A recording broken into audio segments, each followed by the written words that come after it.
నమస్తే అండి, welcome back to our classes అండి. సో ఇది లెసన్ పార్ట్ 1 ఫినిష్ అయిపోయిందండి. ఓకేనండి. ఇది తెలంగాణలోని పంచాయతీ, అదేవిధంగా పట్టణ స్థానిక సంస్థలు అనే లెసన్ అండి. సో ఇది పాలిటీ సెకండ్ ఇయర్ అండి. గ్రామాభివృద్ధి, పంచాయతీరాజ్ సంస్థలు, అందులో ఒక టాపిక్ స్థానిక ప్రభుత్వాలండి. 6th చాప్టర్, ఇది 6th చాప్టరు. సో ఇక్కడ కంటిన్యూషన్ అండి.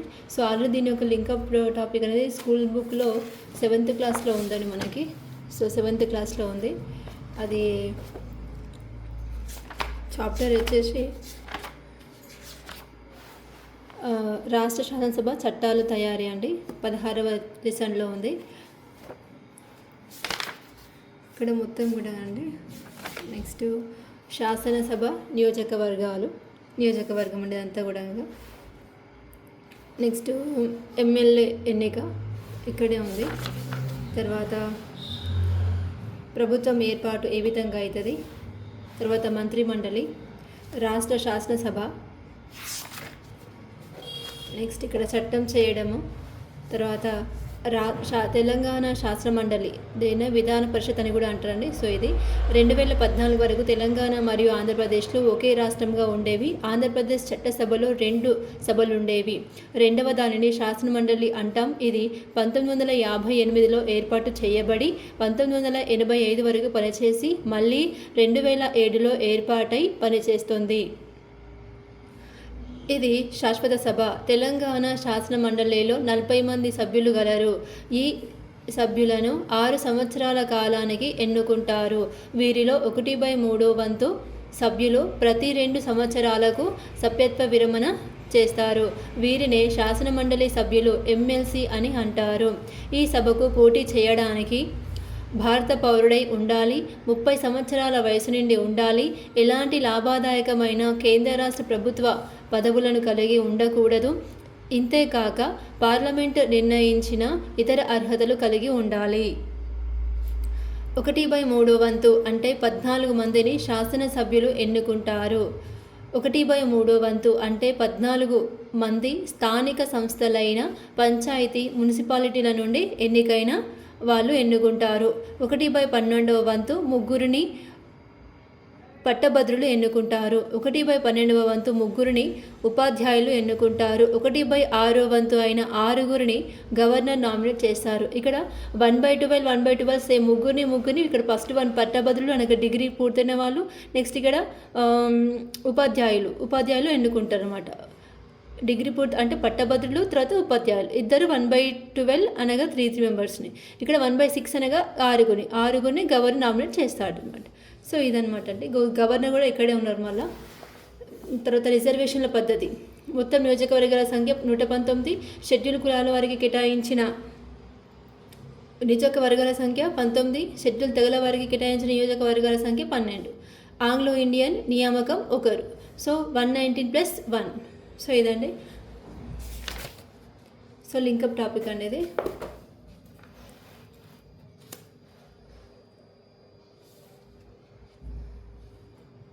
నెక్స్ట్ మండల పరిషత్ ప్రాదేశిక నియోజకవర్గ సభ్యుడు ఎంపీటీసీ.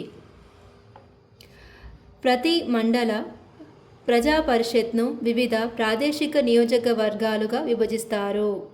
ఏంటి ఇక్కడ ప్రతి మండలంని ఇక్కడ ప్రజా పరిషత్ను, ప్రతి మండలం అదేవిధంగా ప్రజా పరిషత్ను వివిధ ప్రాదేశిక నియోజకవర్గాలుగా విభజిస్తారు. ఇందులో 3000 నుంచి 4000 మంది జనాభా ఉంటారు. ఎంతమంది ఉంటారు ఇందులో? 3000 నుంచి 4000 వరకు జనాభా ఉంటారు. ప్రతి ప్రాదేశిక నియోజకవర్గానికి ఒక్కొక్క ప్రతినిధి ఉంటారు. వారిని ఎంపీటీసీ అని అంటారు. సో ఇది కూడా 7th క్లాస్లోనే ఉంటుంది. 7th or 6th, ఒక్క నిమిషం అండి. ఇది కూడా ఉంటుంది.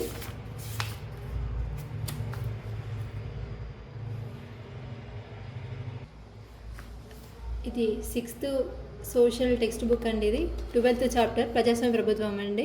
సో లింకప్ టాపిక్స్ అండి ఇవి కూడా. ఇక్కడ నిమిషం అండి. ప్రభుత్వం ఏం చేస్తుంది అక్కడ నుంచి, తర్వాత శాసనసభ ప్రభుత్వ రకాలు, వివిధ ప్రభుత్వ రకాలు, తర్వాత వివిధ ప్రజాస్వామ్య ప్రభుత్వాలు.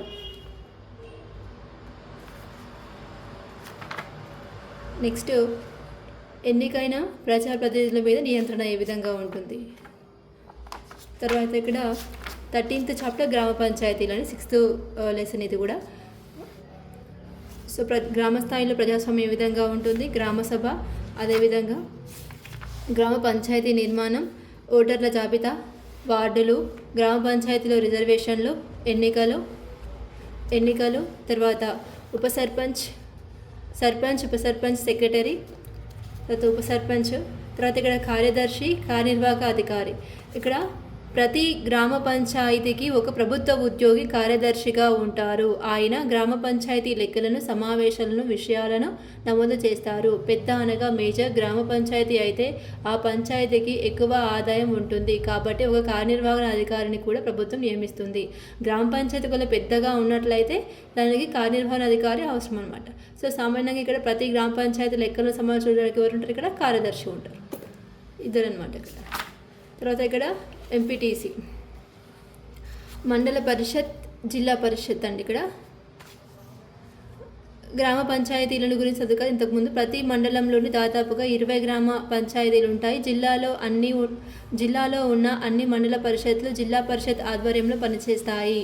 మండల పరిషత్ ప్రాదేశిక నియోజకవర్గం ఎంపీటీసీ, మండల్ పరిషత్ టెరిటోరియల్ కాన్స్టిట్యూయెన్సీస్ సభ్యులను ప్రజలు ఎన్నుకుంటారు. సో జిల్లా అలాగే జిల్లా పరిషత్ ప్రాదేశిక నియోజకవర్గం, జిల్లా పరిషత్ టెరిటోరియల్ కాన్స్టిట్యూయెన్సీస్. సో ఇదన్నమాట. సో లింకప్ టాపిక్ అండి ఇది.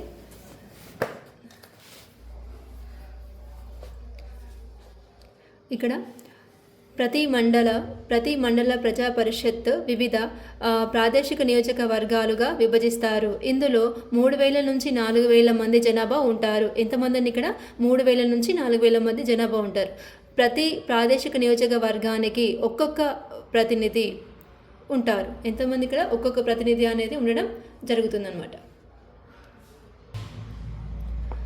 ఇందులో 3000 నుంచి 4000 మంది జనాభా ఉంటారు. ప్రతి ప్రాదేశిక నియోజకవర్గానికి ఒక్కొక్క ప్రతినిధి ఉంటారు. వారిని ఎంపీటీసీ అని అంటారు.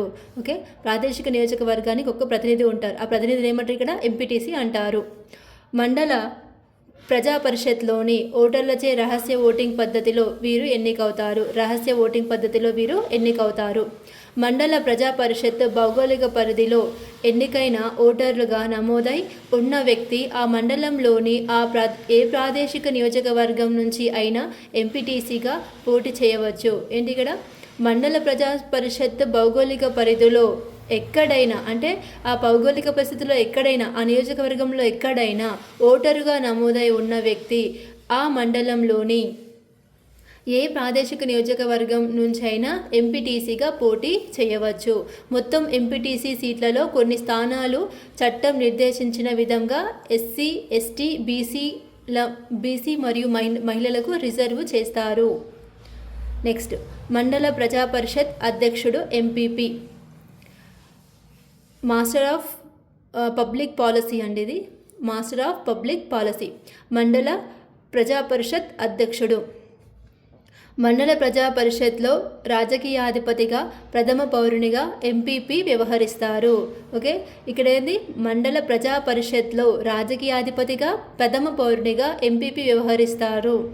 ప్రతి మండల ప్రజా పరిషత్కు ఒక అధ్యక్షుడు, మరొకరు ఉపాధ్యక్షులు ఉంటారు. ఓకేనా అండి, ప్రతి మండల ప్రజా పరిషత్కు ఒకరు అధ్యక్షులు ఉంటారు, ఇంకొకరు ఉపాధ్యక్షులు ఉంటారు.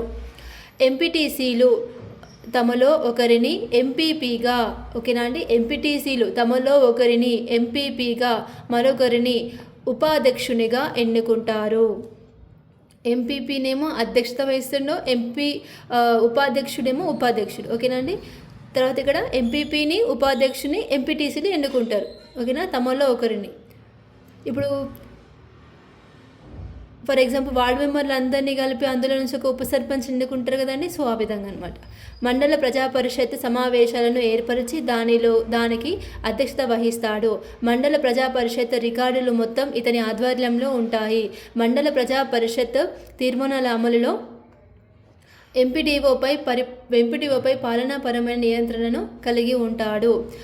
మండలాభివృద్ధి అనేది ఎంపీపీ సమర్థతపై ఆధారపడి ఉంటుంది. ఓకేనా అండి.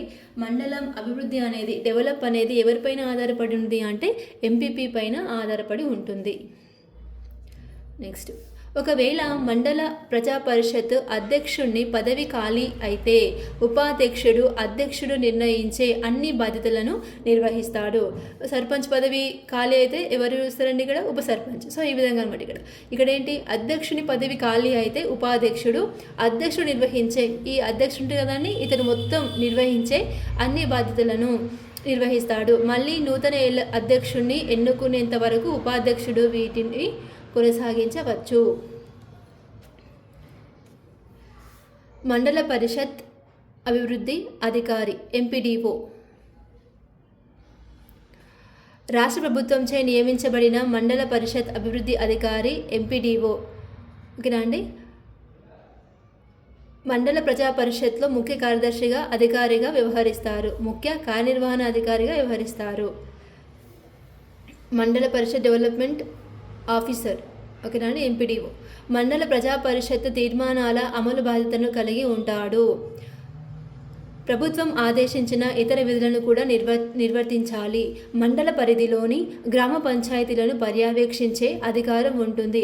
అయితే ఈ మండల పరిధిలో మండలంలో ఏవైతే గ్రామ పంచాయతీలు ఉంటాయో వాటిని పర్యవేక్షించే అధికారం ఎంపీడీఓకి ఉంటుందన్నమాట. మండల ప్రజా పరిషత్ అధ్యక్షుని ఆమోదంతో లేదా ఆదేశానుసారం ఎంపీడీఓ నెలకు కనీసం ఒకసారి మండల ప్రజా పరిషత్ సమావేశాలను ఏర్పాటు చేయాలి. ఎంపీడీఓ ఈ సమావేశాలకు హాజరు కావచ్చు, సభ్యుల ప్రశ్నలను నివృత్తి చేయవచ్చు, చర్చల్లో పాల్గొనవచ్చు, తన అభిప్రాయాలను వ్యక్తం చేయవచ్చు. కానీ వివిధ తీర్మానాలపై ఓటు వేసే అధికారం మాత్రం లేదు. మండల ప్రజా పరిషత్ ఉద్యోగులు ఎంపీడీఓ పర్యవేక్షణ నియంత్రణలో పనిచేస్తారు. ఎవరిక్కడ? మండల పరిషత్ ఉద్యోగులందరూ కూడా ఎంపీడీఓ పర్యవేక్షణలో పనిచేస్తారు. వారికి పరిపాలనాపరమైన ఆదేశాలు ఇవ్వవచ్చు. అంటే పరిపాలనకు సంబంధించిన కొన్ని ఆదేశాలు ఓకేనా ఇవ్వవచ్చు అన్నమాట. జిల్లా ప్రజా పరిషత్ మూడంచెల పంచాయతీరాజ్ వ్యవస్థలో జిల్లా పరిషత్ పై స్థాయిలో ఉంటుంది.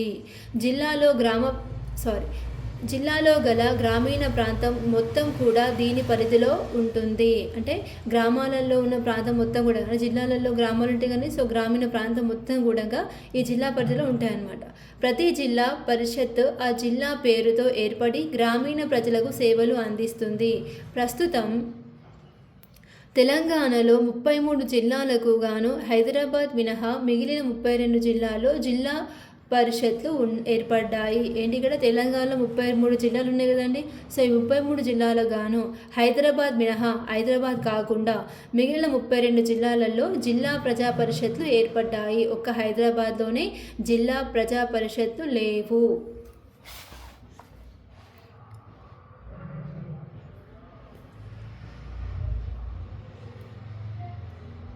నెక్స్ట్ అండి, జిల్లా ప్రజా పరిషత్ నిర్మాణం. ప్రతి జిల్లా ప్రజా పరిషత్లో క్రింద సభ్యులు ఉంటారు. క్రింది సభ్యులు అనేవారు జిల్లా ప్రజా పరిషత్లో ఉంటారంట. ఎన్నికైన సభ్యులు, వీరిలో జిల్లా పరిషత్ ప్రాదేశిక నియోజకవర్గ సభ్యులని జెడ్పీటీసీలు అంటారు. ఓకేనా. ఎందులో సభ్యులని ఇక్కడ ఎన్నికైన సభ్యులు అంటే జిల్లా ప్రజా పరిషత్లో ఎన్నికైన సభ్యులని ఏమంటాం? జెడ్పీటీసీలు. అదే జిల్లా పరిషత్ ప్రాదేశిక నియోజకవర్గం సభ్యులని అంటారు. పదవీరీత్యా సభ్యులు జిల్లా పరిధిలో గల నియోజకవర్గానికి ప్రాతినిధ్యం వహిస్తున్న రాష్ట్ర అసెంబ్లీ సభ్యులు, ఎమ్మెల్యే, లోక్సభ సభ్యులు, ఎంపీ. ఓకేనా అండి. రాష్ట్ర అసెంబ్లీ సభ్యులు, ఎమ్మెల్యేలు, లోక్సభ సభ్యులు, ఎంపీ. అదేవిధంగా జిల్లాలో ఓటర్గా నమోదైన రాష్ట్ర విధాన పరిషత్ సభ్యుడు అనగా ఎమ్మెల్సీ, రాజ్యసభ సభ్యుడు ఎంపీ, జిల్లా ప్రజా పరిషత్లో పదవీరీత్యా సభ్యుడిగా ఎక్స్ అఫిషియో ఉంటారు. వీరు జిల్లా పరిషత్ సమావేశంలో పాల్గొనవచ్చు. ఎవరండి ఇక్కడ? MLA, MP, MLC, MP. So ఇది ఈయననేమో లోక్సభ ఎంపీ, ఈయనేమో రాజ్యసభ ఎంపీ. ఓకేనా అండి. ఈయన రాష్ట్ర అసెంబ్లీ సభ్యుడు, ఈయననేమో రాష్ట్ర విధాన పరిషత్ సభ్యుడు ఎమ్మెల్సీ. వీళ్ళు అదేవిధంగా వీటితో పాటుగా ఎక్స్ అఫిషియో చైర్మన్. జిల్లా పరిషత్లోని పదవిరీత్యా సభ్యుడు. సో ఎక్సెప్ట్ ద చైర్మన్, వీళ్ళందరూ కూడా జిల్లా పరిషత్ సమావేశాలలో పాల్గొనవచ్చు, చర్చల్లో భాగస్వామ్యం కావచ్చు, అభిప్రాయాలు చెప్పవచ్చు. అదేవిధంగా జిల్లా పరిషత్ యొక్క వివిధ స్థాయి సంఘాల్లో సభ్యులు కావచ్చు. ఈ సమావేశాల్లో పాల్గొని తమ అభిప్రాయాలు చెప్పవచ్చు, కానీ వివిధ తీర్మానాలపై ఓటు వేసే హక్కు లేదు. కోర్ట్ ఆఫ్ సభ్యులు జిల్లాలో ఓటర్గా నమోదై ఉన్న మైనారిటీ వర్గానికి చెందిన ఇద్దరిని జిల్లా పరిషత్ సభ్యులు కో-ఆప్ట్ చేసుకోవచ్చు. వీరికి 21 సంవత్సరాల వయసు పూర్తయి ఉండాలి. ఏంటి ఇక్కడ జిల్లాలో ఓటరుగా కో-ఆప్ట్ సభ్యుడు అంటే జిల్లాలో ఓటరుగా నమోదై ఉన్న మైనారిటీ వర్గానికి చెందిన ఇద్దరిని జిల్లా పరిషత్ సభ్యులు కో-ఆప్ట్ చేసుకోవచ్చు. ఆ యొక్క సభ్యుల యొక్క వయసు ఎంత ఉండాలి? 21 సంవత్సరాలు పూర్తయి ఉండాలి. జిల్లా పరిషత్ ప్రాదేశిక నియోజకవర్గ సభ్యుడు జెడ్పీటీసీ. ప్రతి జిల్లా ప్రజా పరిషత్లో అనేక మండలాలు ఉంటాయి. ప్రతి జిల్లా పరిషత్లో అనేక మండలాలు ఉంటాయి. ప్రతి మండలాన్ని ఒక్కొక్క ప్రాదేశిక నియోజకవర్గంగా ఏర్పాటు చేసి ఒక్కొక్క దానికి ఒక్క వ్యక్తి ప్రాతినిధ్యం వహిస్తాడు. వీరిని జిల్లా పరిషత్ ప్రాదేశిక నియోజకవర్గ సభ్యులు అని జెడ్పీటీసీ అంటారు. ఆయా నియోజకవర్గాలలో ఓటర్లచే రహస్య ఓటింగ్ ప్రక్రియ ద్వారా జెడ్పీటీసీలు ప్రత్యక్షంగా ఎన్నికవుతారు. జిల్లా ప్రజా పరిషత్ ప్రాదేశిక పరిధిలో ఓటర్గా నమోదై ఉన్న ఆ జిల్లా ప్రజా పరిషత్తులో ఎక్కడ నుండైనా జెడ్పీటీసీగా పోటీ చేయవచ్చు. ఓకేనండి, జిల్లా ప్రజా పరిషత్ పరిధి ఉంటుంది కానీ ఆ పరిధి నుంచి ఎక్కడి నుంచైనా జెడ్పీటీసీగా పోటీ చేయవచ్చు. చట్టం నిర్దేశించిన విధంగా ఎస్సీ, ఎస్టీ, బీసీ మరియు మహిళలకు కొన్ని స్థానాలు రిజర్వ్ చేస్తారు. సో ఇంతకుముందు ఎంపీటీసీకి ఏ విధంగా వచ్చిందో సేమ్ ఆ విధంగానండి.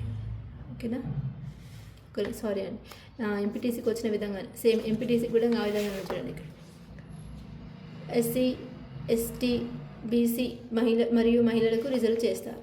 సేమ్ ఇక్కడ నియోజకవర్గం పరిధి ఎక్కడ ఉందో అక్కడ నుంచి పోటీ చేయాలి. ఇక్కడ జిల్లా పరిషత్ నియోజకవర్గం ఎక్కడ నుంచి ఉందో అక్కడ నుంచి పోటీ చేయాలన్నమాట. నెక్స్ట్ జిల్లా ప్రజా పరిషత్ చైర్పర్సన్ జెడ్పీపీసీ జిల్లా ప్రజా పరిషత్లో ప్రథమ పౌరుడు మరియు ముఖ్య రాజకీయాధిపతిగా ఉంటారు.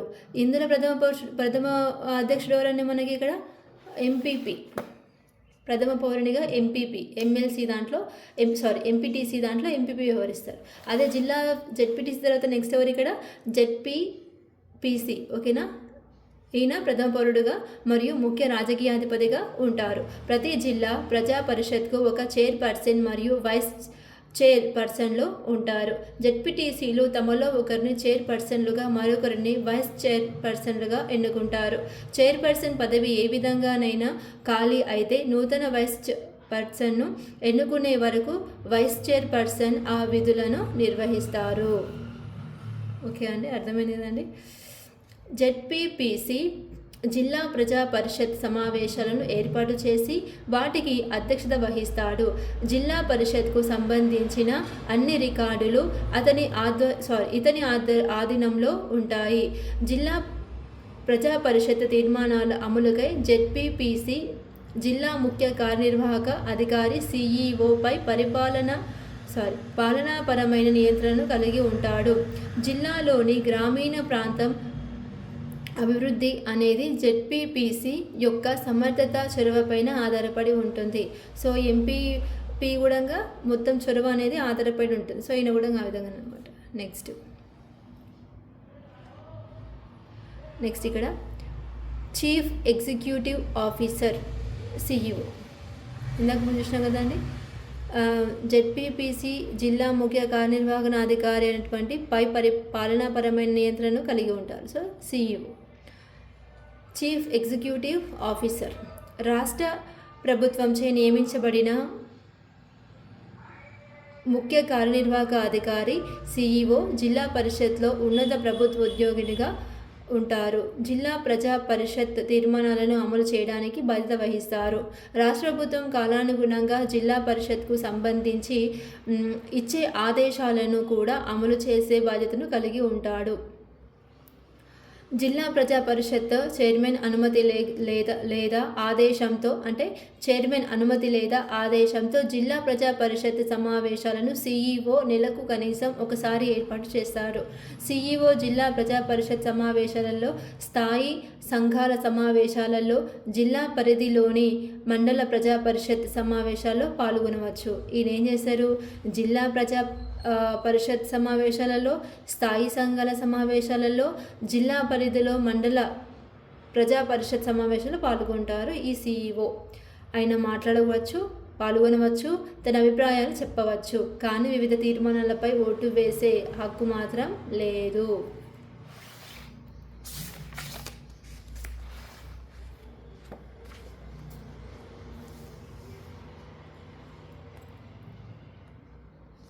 ఓకే అండి. జిల్లా ప్రజా పరిషత్ యొక్క అందరూ ఉద్యోగులపై సీఈఓకు పరిపాలనా పరమైన నియంత్రణ, పర్యవేక్షణ ఉంటుంది. వారందరూ సీఈఓకు బాధ్యత వహిస్తారు. జిల్లా ప్రజా పరిషత్లో పాటు దాని పరిధిలోని మండల ప్రజా పరిషత్ మరియు గ్రామ పంచాయతీకి సంబంధించిన సమస్త సమాచారం, రికార్డులను, అకౌంట్లను తనకు సమర్పించమని ఉద్యోగులకు ఆదేశాలు ఇవ్వవచ్చు. జిల్లా ప్రజా పరిషత్ మరియు జిల్లా ప్రజా పరిషత్లకు సంబంధించి స్టాండింగ్ కమిటీల యొక్క తీర్మానాలు, ప్రొసీడింగ్స్ అన్ని రికార్డులను తన నియంత్రణలో ఉంచుకొని వాటిని నియంత్రించే అధికారం కూడా సీఈఓకు ఉంటుంది. జిల్లా ప్రజా పరిషత్ అధికారాలు, విధులు. ఓకేనండి. జిల్లాలోని అన్ని మండల ప్రజా పరిషత్ కార్యక్రమాలను సమన్వయపరుస్తూ వివిధ పథకాల అమలుకై జిల్లా ప్రజా పరిషత్ కృషి చేస్తుంది. అది నిర్వహించే అధికారాలు, విధులను ఈ క్రింది విధంగా చెప్పవచ్చు. జిల్లాలోని అన్ని మండల ప్రజా పరిషత్ల బడ్జెట్లను పరిశీలించి ఆమోదిస్తుంది. కేంద్ర రాష్ట్ర ప్రభుత్వాలు వివిధ పథకాల క్రింద ఇచ్చే నిధులను జిల్లాలోని అన్ని మండల ప్రజా పరిషత్లకు కేటాయిస్తారు. ఓకేనండి. ఇక్కడ ఏంటి? జిల్లాలోని అన్ని మండల ప్రజా పరిషత్ల బడ్జెట్లను పరిశీలించి ఆమోదిస్తుంది. కేంద్ర రాష్ట్ర ప్రభుత్వాల వివిధ పథకాల కింద ఇచ్చే నిధులను జిల్లాలోని అన్ని మండల ప్రజా పరిషత్కు కేటాయిస్తాడు. జిల్లాలోని వివిధ మండల ప్రణాళికలు క్రోడీకరించి జిల్లా ప్రణాళికలను రూపొందించి అమలు చేయడం. జిల్లాలోని అన్ని మండల ప్రజా పరిషత్లు మరియు గ్రామ పంచాయతీల కార్యక్రమాలను పర్యవేక్షించి అవసరమైన సలహాలు, ఆదేశాలు ఇవ్వడం. చట్టం ప్రకారం విధించే పన్నులు లేదా రుసుములను వసూలు చేసేందుకు చర్యలు తీసుకోవడం. జిల్లా బోర్డు అధికారులను నిర్వహించడం. గ్రామాభివృద్ధికి, ప్రజా సంక్షేమానికై చేపట్టవలసిన వివిధ కార్యక్రమాలు, సేవల రూపకల్పనకై రాష్ట్ర ప్రభుత్వానికి అవసరమైన సలహా ఇవ్వడం. ఎవరికి? ఇక్కడ రాష్ట్ర ప్రభుత్వానికి అవసరమైన సేవలు ఇవ్వడం అన్నమాట. గ్రామీణాభివృద్ధికి, ప్రజా సంక్షేమానికై, గ్రామీణాభివృద్ధికై ప్రభుత్వం ఆదేశించే ఇతర కార్యక్రమాల అమలు మరియు నిర్వహణ. జిల్లాలో స్థానిక సంస్థలకు సంబంధించి అన్ని రకాల గణాంకాలు అనగా స్టాటిస్టిక్స్ లేదా సమాచారాన్ని రూపొందించి ప్రకటించడం. మాధ్యమిక, వృత్తి మరియు సాంకేతిక విద్యాలయాలను స్థాపించి, నిర్వహించి, విస్తరించడం. వయోజన విద్యా కార్యక్రమాల పర్యవేక్షణ. స్వయం ఉపాధి మరియు జీవనోపాధి పథకాల పర్యవేక్షణ మరియు స్వయం సహాయక బృందాలను బ్యాంకుతో అనుసంధానం చేయడం. స్వయం ఉపాధి లేదా జీవనోపాధి పథకాల పర్యవేక్షణ, స్వయం సహాయక బృందాలను. సో ఇది గ్రామాలలో జరుగుతుంటుంది కదండి మహిళలది స్వయం సహాయక బృందాలు. నెక్స్ట్, పార్కులు, ఆట స్థలాలు మరియు స్టేడియంల స్థాపన మరియు నిర్వహణ. ప్రతి జిల్లా ప్రజా పరిషత్లో జిల్లా పరిషత్ ప్రాదేశిక నియోజకవర్గ సభ్యుడు అనగా జెడ్పీటీసీ, జిల్లా పరిషత్ అధ్యక్షుడు జెడ్పీపీ, జిల్లా పరిషత్ ఉపాధ్యక్షులు, ముఖ్య కార్యదర్శి, ముఖ్య కార్యనిర్వహణ అధికారి సీఈఓ ఉంటారు. ఓకేనా అండి? జెడ్పీటీసీ, జెడ్పీపీ, అదేవిధంగా సీఈఓ ఉంటారనమాట ప్రతి జిల్లా పరిషత్తులో, ప్రజా పరిషత్లో. నెక్స్ట్, తెలంగాణలో పట్టణ స్థానిక ప్రభుత్వాలు. పట్టణాలలో ప్రజలకు స్థానిక అవసరాలను స్థానికంగా అందించే సంస్థలనే పట్టణ స్థానిక ప్రభుత్వాలు అంటారు. అంటే స్థానికంగా ఏవైతే అవసరాలు ఉంటాయో వాటన్నిటిని అందించే సంస్థలను ఏమంటాం? ఇక్కడ పట్టణ స్థానిక ప్రభుత్వాలు అంటారు. ఇవి పట్టణ ప్రజలలో పౌరస్పృహను కల్పిస్తాయి. పట్టణ స్థానిక ప్రభుత్వాలను బలోపేతం చేయడానికి 24వ రాజ్యాంగ సవరణ చట్టం 1992 ప్రకారం వీటికి రాజ్యాంగబద్ధత కల్పించడం జరిగింది. ఎప్పుడు రాజ్యాంగబద్ధత కల్పించారు దీనికి అంటే 1992 ప్రకారం వీటికి రాజ్యాంగబద్ధత కల్పించడం జరిగింది. సో 74వ రాజ్యాంగ సవరణ చట్టం ద్వారా ఇదేమైంది, పట్టణ స్థానిక ప్రభుత్వాలు అనేది బలోపేతం కావడం జరిగింది.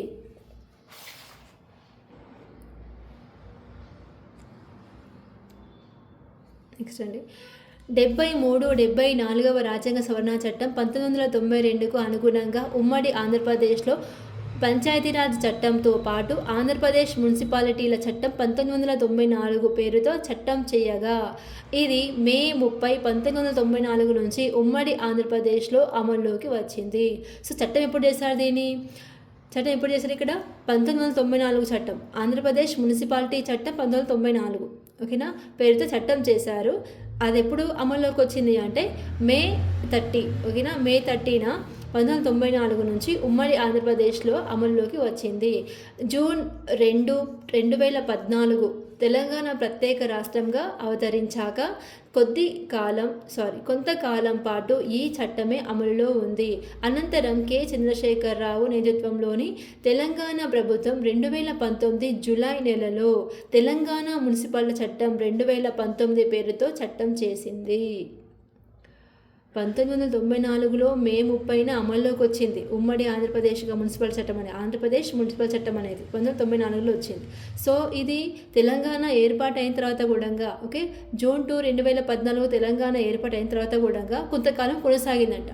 సో అప్పుడు ఏమైన తర్వాత చంద్రశేఖరరావు గారు నేతృత్వంలో ఏమైందంటే తెలంగాణ ప్రభుత్వం 2019 జూలైన తెలంగాణ మున్సిపల్ చట్టం 2019ని తీసుకురావడం జరిగింది. ఈ నూతన చట్టం ప్రధాన లక్ష్యం పట్టణ స్థానిక ప్రభుత్వాలను బలోపేతం చేసి నూతన రాష్ట్రం ఆశయాలను నెరవేర్చడం. అర్థమైంది కదండి. సో విధంగా నూతన చట్టం ప్రధాన అంశాలు. సో తెలంగాణకి నూతన చట్టం వచ్చింది కదండి. సో దాని యొక్క ప్రధాన అంశాలు ఇక్కడ అన్నమాట. మున్సిపాలిటీల కూర్పు. ఈ చట్టం 2 రకాల పట్టణ స్థానిక ప్రాంతాలను ప్రతిపాదించింది. మున్సిపాలిటీ చిన్న పట్టణ ప్రాంతంలో గల వ్యవస్థ. మున్సిపల్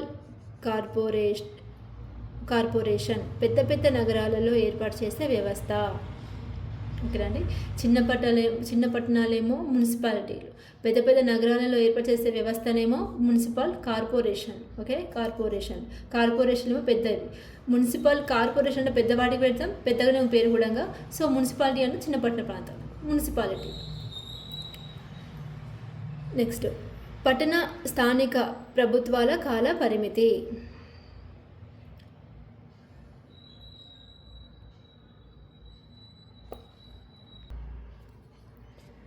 పట్టణ స్థానిక ప్రభుత్వాల కాలపరిమితి. ప్రతి స్థాయిలో పట్టణ స్థానిక ప్రభుత్వాల కాలపరిమితి 5 సంవత్సరాలు. ఒకవేళ ఏదైనా కారణాల వల్ల ముందే రద్దయితే లేదా ఏ పదవి అయినా ఖాళీ అయితే 6 నెలల్లో తిరిగి మళ్ళీ ఎన్నికలు నిర్వహించాలి. ఖాళీ అయిన ఏ పదవి కాల పరిమితి 6 నెలల కంటే తక్కువగా ఉన్నచో ఎన్నికలు నిర్వహించాల్సిన అవసరం లేదు. అంటే పదవి కాల పరిమితి అనేది ఇంకా 6 నెలల కంటే తక్కువనే ఉంది. అంటే ఒక 2 months 3 months 4 monthsలో ఎన్నికలు వచ్చినప్పుడు ఇక్కడ ఎన్నికలు నిర్వహించాల్సిన అవసరం లేదన్నమాట. ఓకేనా.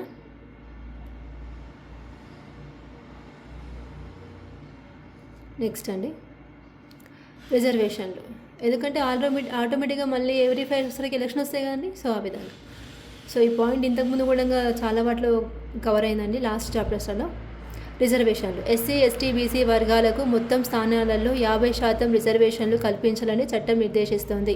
ముందుగా ఎస్సీ ఎస్టీలను వారి జనాభాకు అనుగుణంగా రిజర్వేషన్లు కల్పించాలి. 50%లో ఎస్సీ ఎస్టీలకు కల్పించిన రిజర్వేషన్లను మినహాయించి మిగిలిన శాతాన్ని బీసీలకు రిజర్వ్ చేయాలి. జనరల్ మరియు రిజర్వేషన్ మొత్తం సీట్లలో 50% మహిళలకు రిజర్వ్ చేయాలి. ఈ రిజర్వేషన్లు ప్రతి 2 ఎన్నికలకు ఒకసారి రొటేషన్ ప్రాతిపదికపై నిర్ణయిస్తారు. ఓకేనా, ప్రతి 2 ఎన్నికలకు ఒకసారి రొటేషన్ ప్రాతిపదికపై నిర్ణయిస్తారు. అర్హతలు మరియు అనర్హతలు. పట్టణ స్థానిక ప్రభుత్వాలకు పోటీ చేసే అభ్యర్థులకు కావలసిన అర్హతలను మరియు అనర్హతలను చట్టం స్పష్టంగా పేర్కొన్నది. అవి 21 సంవత్సరాలు వయస్సు పూర్తి అయి ఉండాలి. అతను లేదా ఆమె పోటీ చేసే ప్రాంతంలో ఓటరై ఉండాలి. పోటీ చేసే అభ్యర్థి ఎటువంటి ఆదాయాన్నిచ్చే ప్రభుత్వ పరిధిలో ఉండరాదు.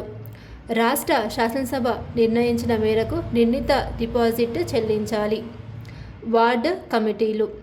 ప్రతి మున్సిపాలిటీ మరియు మున్సిపల్ కార్పొరేషన్లో వార్డు కమిటీలను వార్డు లేదా డివిజన్ స్థాయిలో ఏర్పాటు చేస్తారు. ఒక్కొక్క వార్డు లేదా డివిజన్లలో 4 వార్డు కమిటీలను ఏర్పాటు చేయాలి. ఇందులో యువతకు, మహిళలకు, వృద్ధులకు, విశిష్ట వ్యక్తులు ప్రాతినిధ్యం కల్పిస్తూ 4 వేరువేరు వార్డు కమిటీలను ఏర్పాటు చేయాలి. ఇక్కడ ఒక్కొక్క వార్డు లేదా డివిజన్లలో 4 వార్డు కమిటీలను ఏర్పాటు చేయాలి. ఇందులో ఎవరెవరు ఉన్నారు? ఇక్కడ యువతకు, మహిళలకు, వృద్ధులకు, విశిష్ట వ్యక్తులు ప్రాధాన్యం కల్పిస్తూ 4 వేరువేరు వార్డు కమిటీలను ఏర్పాటు చేయాలి. ఒక్కొక్క వార్డు కమిటీలో గరిష్టంగా 15 మంది సభ్యులు ఉంటారు. నెక్స్ట్, కోఆప్ట్ సభ్యులు. ప్రతి మున్సిపాలిటీలో 4 కోఆప్ట్ సభ్యులు ఉంటారు. వీరిలో 2 మైనారిటీ వర్గానికి చెందిన వారైతే మరో 2 మున్సిపల్ పరిపాలనలో అనుభవం ఉన్నవారై ఉండాలి. వీరిని మున్సిపల్ సభ్యులైన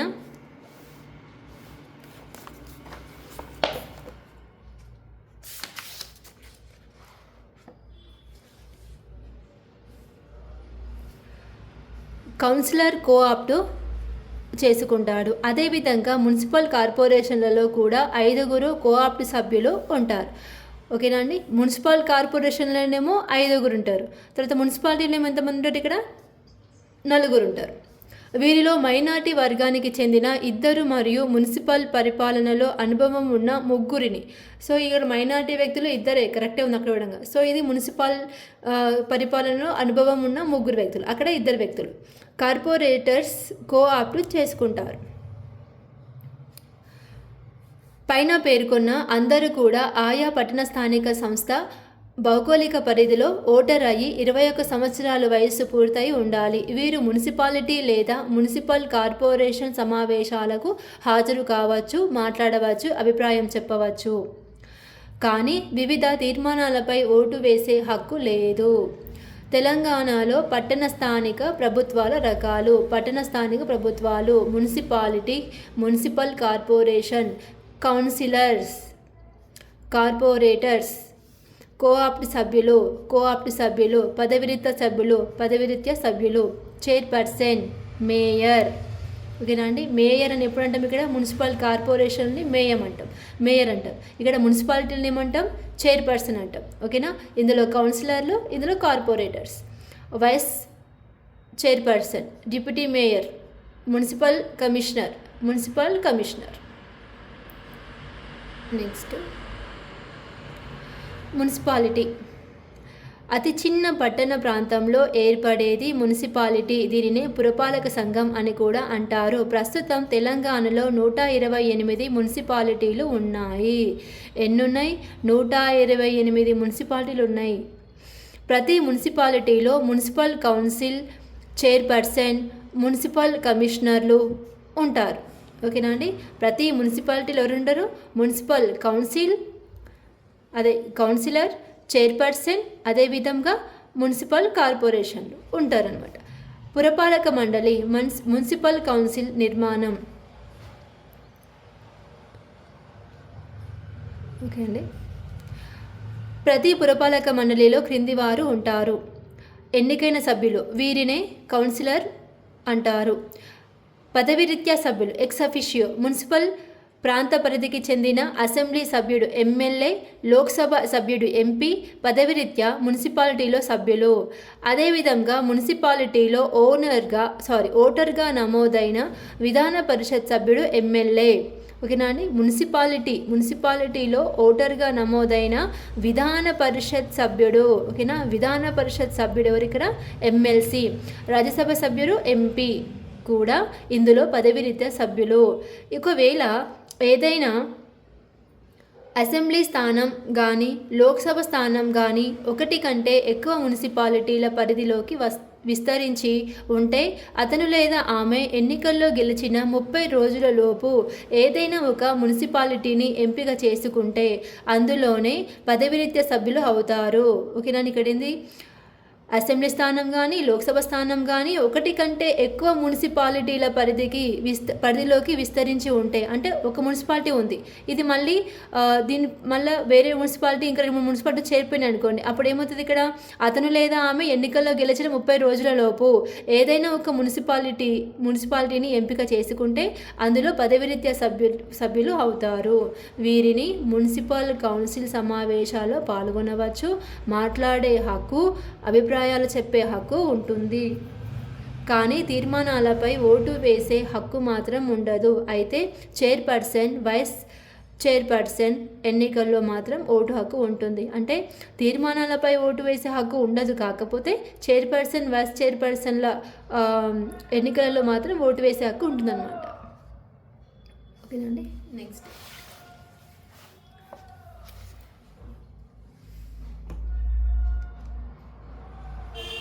ఓకే అండి. కోఆప్ట్ సభ్యులు. మున్సిపాలిటీలో 4 కోఆప్ట్ సభ్యులు ఉంటారు. 4 మున్సిపాలిటీ. అదే మున్సిపల్ కార్పొరేషన్లో ఎంతమంది అండి? 5. ఇంతకుముందు చూసినా కదా అండి. వీరిలో 2 మైనార్టీ వర్గానికి చెందిన వారే ఉండాలి. మరో 2 మున్సిపల్ పరిపాలన రంగంలో అనుభవం కలిగి ఉండాలి.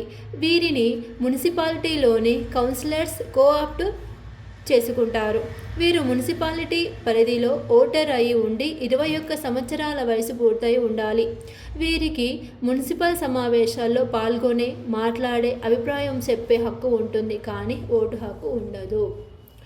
కౌన్సిలర్స్. ప్రతి మున్సిపాలిటీని వివిధ వార్డులుగా విభజిస్తారు. ప్రతి వార్డు ఒక ప్రాదేశిక నియోజకవర్గంగా గుర్తించబడి ఒక్కొక్క ప్రతినిధి ఉంటారు.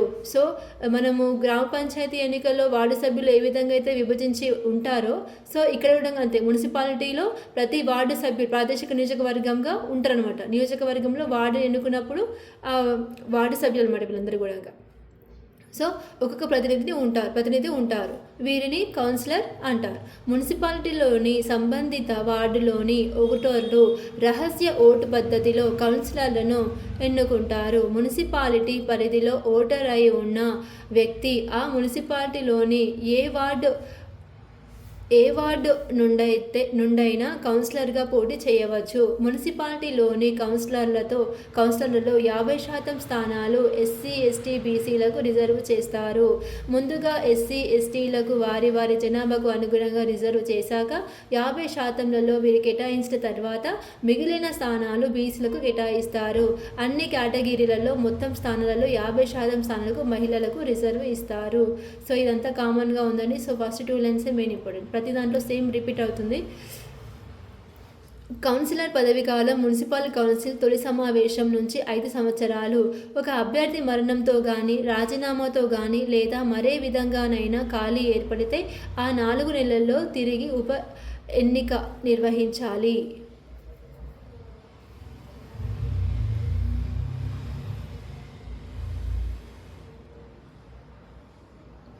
ఓకే అండి. Municipality chairperson. మున్సిపల్ చైర్పర్సన్ మున్సిపాలిటీకి రాజకీయాధిపతిగా ప్రథమ పౌరుడిగా ఉంటారు. ప్రతి మున్సిపాలిటీకి ఒక చైర్పర్సన్, వైస్ చైర్పర్సన్లు ఉంటారు. ఎన్నికైన కౌన్సిలర్లు తమలో ఒకరిని చైర్పర్సన్గా మరొకరిని వైస్ చైర్పర్సన్గా ఎన్నుకుంటారు. వీరి ఎన్నికల్లో పదవిరీత్యా సభ్యులకు కూడా ఓటు హక్కు ఉంటుంది. ఏదైనా కారణాల రీత్యా చైర్పర్సన్ పదవి ఖాళీ అయితే నూతన చైర్పర్సన్ను ఎన్నుకునేంత వరకు వైస్ చైర్పర్సన్ తాత్కాలిక చైర్పర్సన్గా వ్యవహరిస్తాడు. కనీసం నెలకు ఒకసారి మున్సిపల్ కౌన్సిల్ సమావేశాన్ని ఏర్పాటు చేసి దానికి అధ్యక్షత వహించే అధికారం వైస్ చైర్పర్సన్కు ఉంటుంది. కౌన్సిల్ సమావేశం ఎజెండాను రూపొందించే అధికారం కూడా వీరికే ఉంటుంది. మున్సిపల్ అన్ని రికార్డులు చైర్పర్సన్ ఆధీనంలో ఉండి వాటిని నిర్వహిస్తాడు. మున్సిపల్ కౌన్సిల్ తీర్మానంను అమలు చేయడంలో మున్సిపల్ కమిషనర్పై పాలనాపరమైన అధికారాన్ని కలిగి ఉంటాడు. మున్సిపాలిటీ పరిధిలో పారిశుద్ధ్యాన్ని నిర్వహించటం, త్రాగునీరు సరఫరా, వీధి దీపాల నిర్వహణ, అన్ని రకాల అభివృద్ధి కార్యక్రమాలను చైర్పర్సన్ నిర్వహిస్తాడు. మున్సిపాలిటీ పరిధిలోకి పట్టణాభివృద్ధి అనేది చైర్పర్సన్ సమర్థత, చొరవపైన ఆధారపడి ఉంటుంది. మున్సిపల్ కమిషనర్ అండి. రాష్ట్ర ప్రభుత్వంచే నియమించబడే మున్సిపల్ కమిషనర్ మున్సిపాలిటీకి ప్రధాన కార్యనిర్వాహక అధికారిగా వ్యవహరిస్తారు. మున్సిపల్ కౌన్సిల్ తీర్మానాలను అమలు చేసే బాధ్యతతో పాటు రాష్ట్ర ప్రభుత్వం ఆయా మున్సిపాలిటీల అభివృద్ధికై జారీ చేసే అన్ని రకాల ఉత్తర్వులను కూడా మున్సిపల్ కమిషనరే అమలు చేయవలసిన బాధ్యతను కలిగి ఉంటాడు. చైర్పర్సన్ అనుమతితో లేదా ఆదేశంతో మున్సిపాలిటీ కౌన్సిల్ సమావేశాన్ని కనీసం 2 నెలలకు ఒకసారి ఏర్పాటు చేసి బాధ్యత మున్సిపల్ కమిషనర్కు ఉంటుంది. ఇతను కౌన్సిల్ సమావేశంలో కానీ, స్టాండింగ్ కమిటీ సమావేశాల్లో కానీ పాల్గొనే అధికారం, మాట్లాడే అధికారం, అభిప్రాయం చెప్పే అధికారాన్ని కలిగి ఉంటాడు. కానీ వివిధ తీర్మానాలపై ఓటు చేసే హక్కు మాత్రం ఉండదు. సో ఫస్ట్ 2 లైన్స్ బాగా ఇంపార్టెంట్గా వస్తున్నాయండి, వాళ్ళ గురించి వస్తున్నాయి. సో మిగిలిన లైన్స్ వస్తున్న కూడా పదవి ఖాళీ ఏర్పడితే ఏ విధంగా ఉంటుంది, ఓటు ఏ విధంగా ఉంటుంది, అధికారం ఏ విధంగా ఉంటుంది అనే అంశాలు అన్నీ సేమ్ రిపీట్ అవుతున్నాయి అందరికీ కూడా.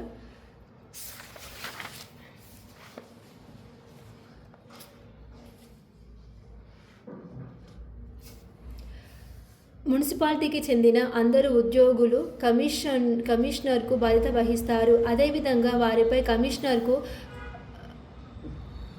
పాలనాపరమైన నియంత్రణను కలిగి ఉంటాడు. మున్సిపాలిటీకి సంబంధించి ఏమైనా రికార్డులను, నివేదికలను, అకౌంట్లను, ఉత్తర్వులను తనకు సమర్పించమని ఆదేశించే హక్కు ఉంటుంది. అదేవిధంగా మున్సిపాలిటీ కౌన్సిల్ స్టాండింగ్ కమిటీ తీర్మానాలు, ఉత్తర్వులను తన ఆధీనంలోని భద్రపరిచే అధికారం కూడా కమిషనర్కు ఉంటుంది. సో ఈయన మొత్తం కూడా భద్రపరుస్తారు అనమాట. తీర్మానాలు కానీ, ఉత్తర్వులు కానీ, సో ఆదేశం వరకు పనిచేయడం జరుగుతుంది అంతే. వార్డు కమిటీ నూతన చట్టం ప్రకారం జస్ట్ అంతా తెలుసుకోవడానికండి. So link up topic 6th 7th చూపించిన కదండి, అదేవిధంగా 8th నాకు తెలిసి 10th కూడా కొంచెం ఉంటుంది. సో కొంచెం మీరు చూసుకుంటే సరిపోతుందండి. అంటే ఈ లెసన్ మొత్తం కూడా నాకు తెలిసి సెకండరీ మొత్తం కూడా 10th ఎక్కువ లింకప్ అయి ఉందండి. నెక్స్ట్ వార్డు కమిటీలు. నూతన చట్టం ప్రకారం మున్సిపాలిటీలోని ప్రతి వార్డులో 4 వార్డు కమిటీలను ఏర్పాటు చేస్తారు. ఇందులో యువతకు, మహిళలకు, వృద్ధులకు, విశిష్ట వ్యక్తులకు వేరువేరుగా ప్రాతినిధ్యం కల్పిస్తారు. సో ఇంతకుముందు సేమ్ మున్సిపల్ దానిలో ఆ విధంగానే కానీ ఒక్కొక్క వార్డు కమిటీలో గరిష్టంగా 15 మంది సభ్యులు ఉండవచ్చు. ఈ కమిటీలు కనీసం 3 నెలలకు ఒకసారి సమావేశం కావాలి. మున్సిపాలిటీ అభివృద్ధికి చేపట్టవలసిన కార్యక్రమాలపై ఈ కమిటీలు మున్సిపల్ కౌన్సిల్కు సలహాలు ఇస్తాయి. నగరపాలక సంస్థలు ఓకేనండి. మున్సిపల్ కార్పొరేషన్స్ పెద్ద పెద్ద నగరాలలో ఏర్పాటు చేసే పట్టణ స్థానిక సంస్థనే నగరపాలక సంస్థ లేదా మున్సిపల్ కార్పొరేషన్ అంటారు. తెలంగాణలో ప్రస్తుతం 13 నగరపాలక సంస్థలు ఉన్నాయి. అవి 13 ఉన్నాయి. ఎన్ని నగరపాలక సంస్థలు? ఓకేనా అండి. ఒక నిమిషం అండి.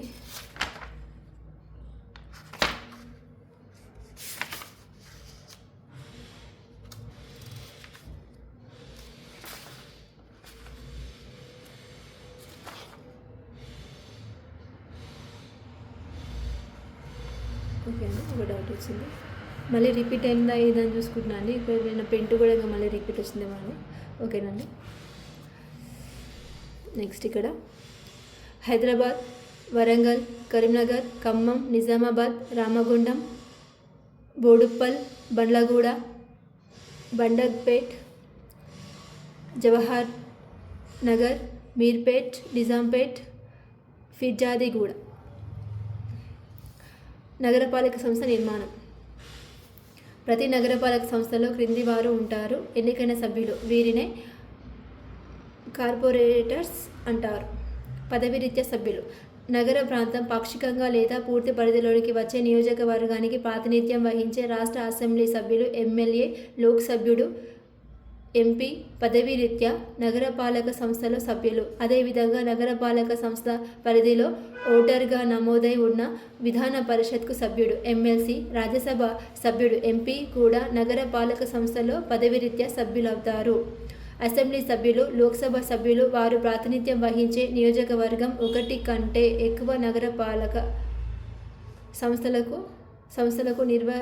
విస్తరించి ఉంటే వారు ఎన్నికైన 30 రోజులలోపు ఏదో ఒక నగరపాలక సంస్థను ఎంపిక చేసుకోవాలి.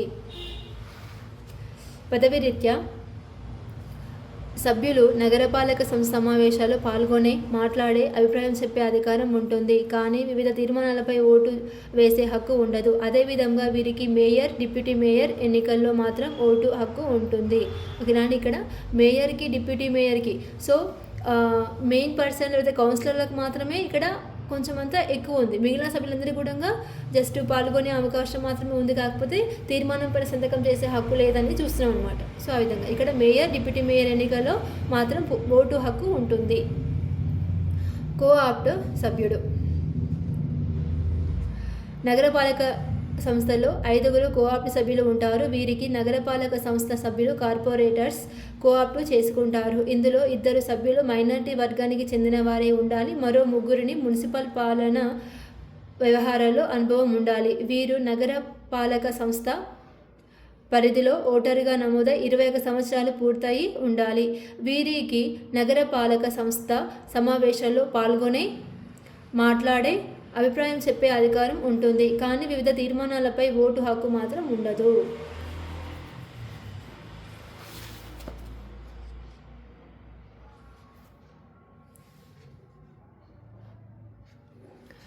కార్పొరేటర్స్ నగర పాలక సంస్థను వివిధ ప్రాదేశిక నియోజకవర్గాలుగా విభజిస్తారు. వీటిని డివిజన్లు అంటారు. ఓకేనా, ఇక్కడ ఏంటి ప్రాదేశిక నియోజకవర్గాలుగా విభజిస్తారు. వీటిని ఏమంటాం మనం ఇక్కడ మున్సిపల్ కార్పొరేషన్ స్థాయిలో డివిజన్లు అంటారు. ఒక్కొక్క డివిజన్కు ఒక్కొక్క వ్యక్తి ప్రాతినిధ్యం వహిస్తారు. వీరిని కార్పొరేటర్స్ అంటారు. నగరపాలక సంస్థలోని ఓటర్లచే రహస్య ఓటింగ్ పద్ధతిలో ఎన్నికవుతారు. కార్పొరేటర్గా పోటీ చేసే వ్యక్తి ఆ నగర పాలక సంస్థలో ఓటర్గా నమోదై ఉండి చట్టం నిర్ణయించిన ఇతర అర్హతలను కలిగి ఉండాలి. నగరపాలక సంస్థ మొత్తం సీట్లలో 50% ఎస్సీ, ఎస్టీ, బీసీలకు రిజర్వ్ చేశారు. ఈ 50%లో ఎస్సీ, ఎస్టీలకు వారి వారి జనాభాకు అనుగుణంగా రిజర్వేషన్లు కల్పించగా మిగిలిన శాతాన్ని బీసీలకు కేటాయిస్తారు. అదేవిధంగా అన్ని కేటగిరీలలో 50% స్థానాలకు మహిళలకు రిజర్వ్ చేస్తారు. నగరపాలక సంస్థ మొదటి సమావేశం నుంచి కార్పొరేటర్ పదవి కాలం 5 సంవత్సరాలు. ఒకవేళ ఏదైనా కారణాల రీత్యా కార్పొరేటర్ పదవి ఖాళీ అయితే 4 నెలల్లో ఎన్నిక నిర్వహించాలి. ఇది ఒకటి కొంచెం డిఫరెంట్ అండి. 4 monthsలో ఎన్నిక నిర్వహించాలి.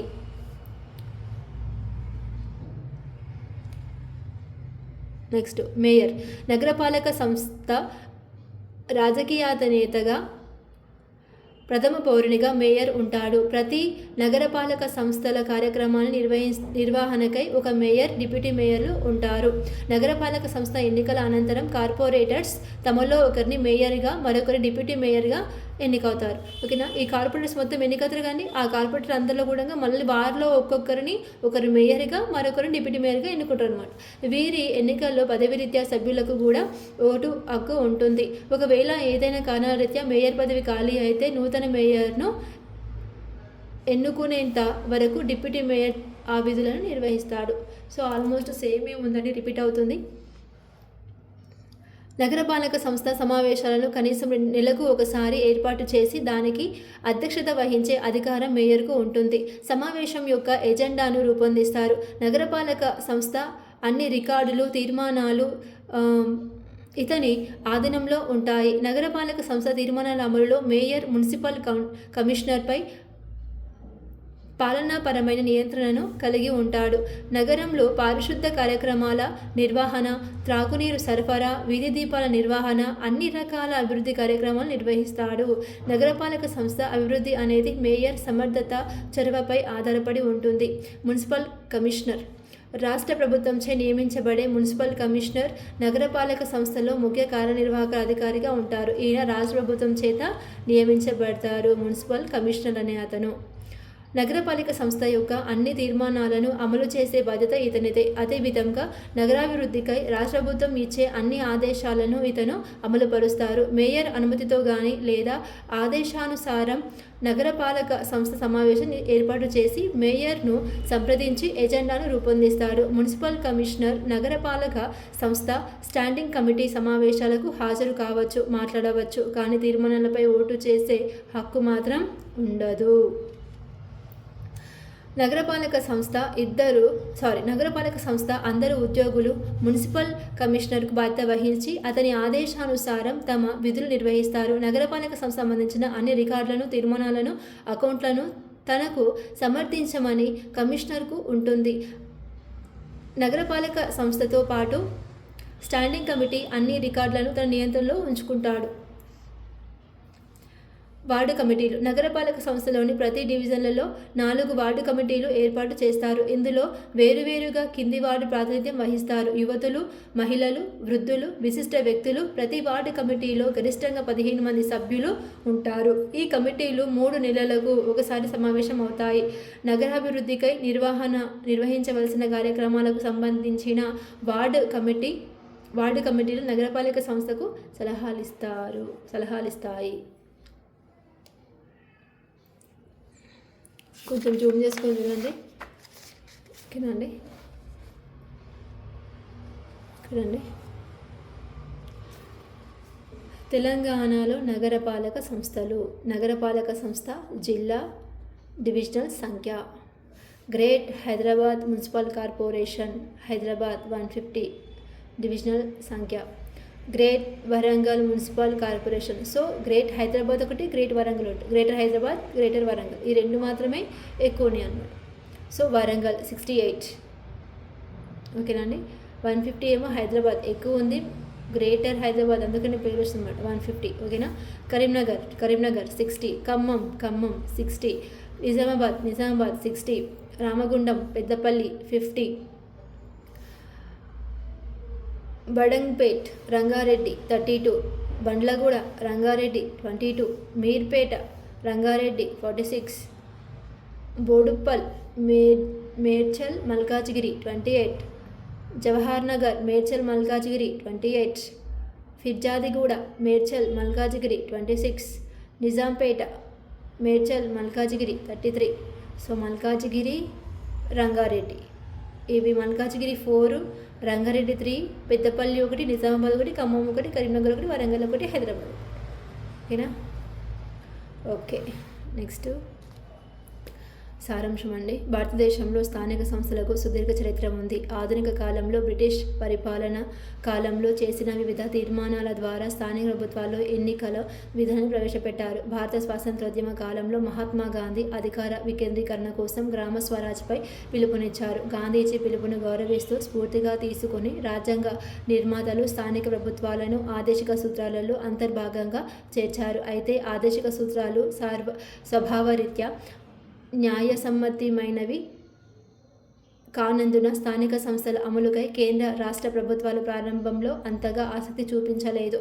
అయినప్పటికీ సామాజిక అభివృద్ధి పథకం CDP, జాతీయ విస్తరణ సేవా పథకం NESS ద్వారా గ్రామీణాభివృద్ధికై ప్రయత్నాలు జరిగాయి. కానీ ఇవి ప్రారంభంలో విజయవంతమైనప్పటికీ తర్వాత కాలం విఫలమయ్యాయి. వీటిని పూర్తిగా సమీక్షించి అవసరమైన సలహాలు ఇవ్వడానికై బల్వంత్ రాయ్ మెహతా కమిటీని నియమించారు. ఈ కమిటీ సూచించిన 3 అంచెల పంచాయతీ రాజ్ వ్యవస్థను చాలా రాష్ట్రాలు అమలు చేసినప్పటికీ అవి ఆశించిన స్థాయిలో విజయాన్ని సాధించలేదు.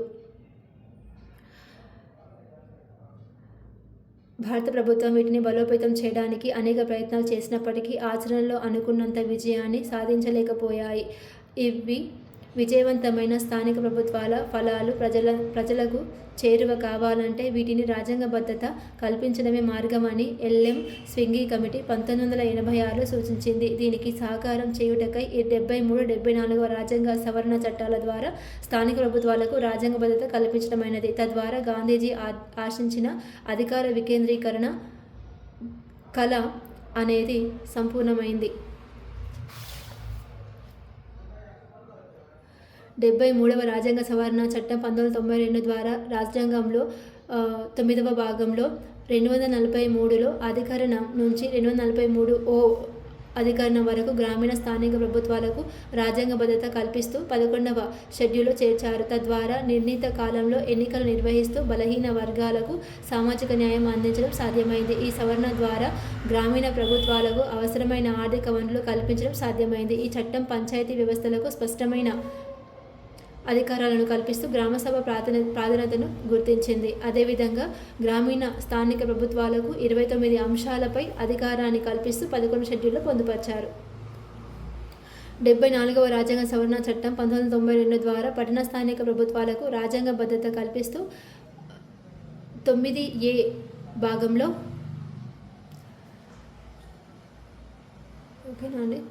9A భాగంలో 243P అధికరణం నుంచి 243ZG అధికరణంలో చేర్చుతూ 12వ షెడ్యూల్లో పొందుపరిచారు. ఇదేమో 11వ షెడ్యూల్లో, ఇదేమో 12వ షెడ్యూల్లో. తద్వారా పట్టణ స్థానిక ప్రభుత్వాలకు 18 అంశాలపై అధికారం కల్పించారు. ఓకేనా, ఇదేమో 18 అంశాలు. 74వ రాజ్యాంగ సవరణ చట్టానికి సంబంధించిన అనేక అంశాలు 73వ రాజ్యాంగ సవరణ చట్టాన్ని పోలి ఉంటాయి.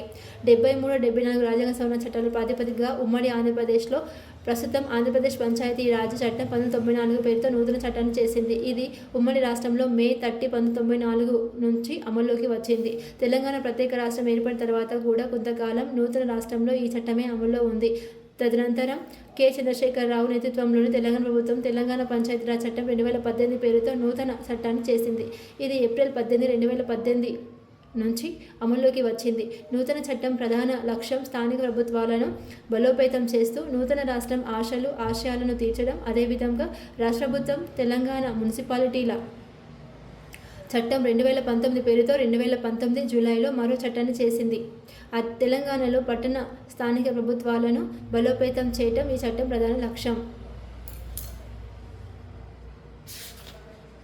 ఓకే అండి, ఒక్కసారి ఈ వీడియో చూద్దామండి. ఓకే అండి, ఒకసారి ఈ అంశాలు చూద్దామండి మనము.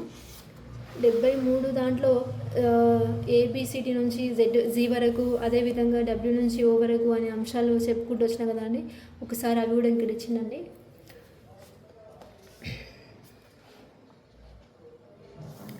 వ రాజ్యాంగ సవరణ చట్టం 1992 రాజ్యాంగంలో 243G ద్వారా 11వ షెడ్యూల్లో చేర్చింది. ఇందులో పంచాయతీ వ్యవస్థ ప్రధాన విధులు, హక్కులు, అధికారాలు 29 ఉన్నాయి. అవి చూద్దామండి. ఇక్కడ వ్యవసాయం, భూసారాన్ని పెంపొందించడానికి భూ సంస్కరణల అమలుకు చర్యలు తీసుకోవడం, చిన్న నీటిపారుదల నిర్వహణ, జంతువుల సంరక్షణ, కోళ్ల పెంపకం, సంరక్షణ, చేపల పెంపకం, సామాజిక అడవుల నిర్వహణ, అటవీ ఉత్పత్తులు, చిన్న తరహా పరిశ్రమలు, ఆహార ఉత్పత్తి పరిశ్రమలు, ఖాదీ, గ్రామీణ కుటీర పరిశ్రమలు, గ్రామీణ గృహ నిర్మాణం, త్రాగునీటి సరఫరా, ఇంధనం, పశుగ్రాసం, రోడ్లు, వంతెనలు, ఇతర ప్రసార మార్గాలు, గ్రామీణ విద్యుత్ పంపిణీ, సాంప్రదాయేతర ఇంధన ఉత్పత్తి, పేదరిక నిర్మూలన పథకం, ప్రాథమిక, సెకండరీ విద్య, సాంకేతిక శిక్షణ, వృత్తి విద్య, అనియత విద్య, గ్రంథాలయాలు, సాంస్కృతిక కార్యక్రమాలు, మార్కెట్ సంఘం నిర్వహణ, ఆరోగ్యం, పారిశుద్ధ్యం, వైద్యశాలలు, ప్రాథమిక ఆరోగ్య కేంద్రాల నిర్వహణ బాధ్యత, కుటుంబ సంక్షేమం, స్త్రీ శిశు సంక్షేమ అభివృద్ధి, సాంఘిక సంక్షేమం, బలహీన వర్గాల సంక్షేమం, ప్రజా పంపిణీ వ్యవస్థ నిర్వహణ, సామాజిక ఆస్తుల నిర్వహణ. నెక్స్ట్ మున్సిపాలిటీల అధికారాలు 12వ షెడ్యూల్లో 243Wలో 74వ రాజ్యాంగ సవరణ చట్టం ద్వారా 1992 ద్వారా పేర్కొన్న 18 అంశాలండి ఇవి Wలో. ఓకేనండి, చూద్దామండి అవి కూడా. పట్టణ ప్రణాళిక భూమిని చట్టబద్ధం వినియోగించుకోవడం, భవనాల నిర్మాణంపై నియంత్రణ విధించడం, ఆర్థిక సామాజిక అభివృద్ధికి ప్రణాళికలు రూపొందించడం, రోడ్లు వంతుల నిర్మాణం, పరిశ్రమలను గృహాలకు నీటి వసతి సౌకర్యం, ప్రజల ఆరోగ్యం, ప్రాథమిక ఆరోగ్యం, మున్సిపాలిటీల పారుదల నియంత్రణ, అగ్నిమాపక వ్యవస్థ, పట్టణ అడవుల సంరక్షణ, బలహీన వర్గాల పరిరక్షణ, వికలాంగులకు మానసిక వికలాంగులకు తగిన రక్షణ ఇవ్వడం, మరుగుదొడ్లు, మురుగు కాలువల అభివృద్ధి, నగర దారిద్ర్య నిర్మూలన పథకాలు, పార్కులు, తోటలు, ఆట స్థలాల వంటి పౌర సౌకర్యాల ఏర్పాటు.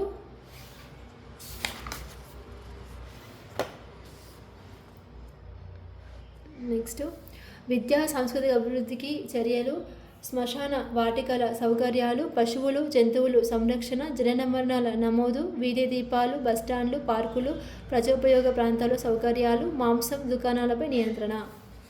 సో ఇవన్నీ. సో ఒక్కసారి అండి ఇది కూడా చూద్దామండి.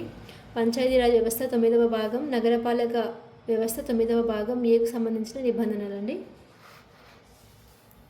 243 నిర్వచనం, 243 పి నిర్వచనాలు, 243 ఏ గ్రామసభ, 43 క్యూ మున్సిపాలిటీల వ్యవస్థ, బి పంచాయతీ వ్యవస్థ నిర్మాణం, సి పంచాయతీ ఎన్నికలు, ఇక్కడ ఆర్ నగరపాలక ఎన్నికలు, డి సీట్ల రిజర్వేషన్లు, టి సీట్ల రిజర్వేషన్లు, ఈ పంచాయతీ పదవి కాలం, యు నగరపాలక సంస్థల పదవి కాలం, ఎఫ్ అర్హతలు అనర్హతలు, వి అర్హతలు అనర్హతలు, జి అధికారాలు విధులు 29 అంశాలు, డబ్ల్యూ అధికారాలు విధులు 18 అంశాలు ఇంతకుముందు చూసుకున్నాం కదండి అవే, హెచ్ ఆదాయ మార్గాలు, ఎక్స్ ఆదాయ మార్గాలు, ఐ